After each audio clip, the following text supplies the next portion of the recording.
Footballer Lionel মেসিকে আমরা চিনি, কিন্তু শ্রমিক মেসিকে আমরা চিনি না। তাই তো মেসির এমন একটি ভিডিও মুহূর্তের মধ্যেই বিলিয়ন হিট করে ফেলেছে। তুমুল ভাইরাল হওয়া এই ভিডিওটি লিওনেল মেসি নিজেই প্রকাশ করেছেন। প্রকাশে তিনি কিছু কথাও লিখেছেন। দর্শক, মেসির ভাইরাল হওয়া এই চিত্রটি নিয়েই থাকছে বিস্তারিত সম্পূর্ণ ভিডিওতে। যুক্তরাষ্ট্রের মাঠে ফুটবল মাতিয়ে তুলেছেন লিওনেল মেসি। যে যুক্তরাষ্ট্রে ফুটবল নিয়ে আলোচনায় ছিল না, সেই যুক্তরাষ্ট্র এখন উন্মাদ হয়েছে ফুটবল নিয়ে। মেসি বদলে দিয়েছেন যুক্তরাষ্ট্রের ফুটবলের চিত্র।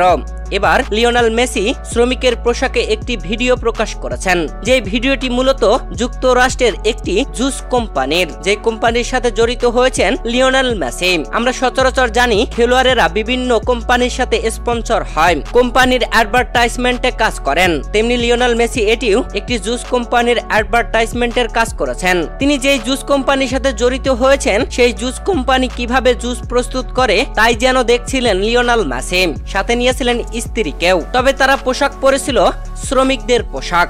দর্শক, লিওনেল মেসি এমন একটি ভিডিও প্রকাশ করে ক্যাপশনে লিখেছেন, আমরা আমাদের নতুন হাইড্রেশন ড্রিঙ্ক লঞ্চের জন্য প্রস্তুতির জন্য কঠোর পরিশ্রম করেছি, কারণ হাইড্রেশন প্রত্যেকের জন্য খুবই গুরুত্বপূর্ণ এবং আমরা নিশ্চিত করতে চাই যে আমরা এটি সঠিকভাবে পেয়েছি। আমরা এইমাত্র সেই সুবিধা থেকে ফিরে এসেছি যেখানে আমরা আমাদের অগ্রগতি পরীক্ষা করেছিলাম এবং শিখেছি ঠিক কিভাবে আমাদের পরবর্তী প্রজন্মের জন্য হাইড্রেশন পানীয় তৈরি করা হয়।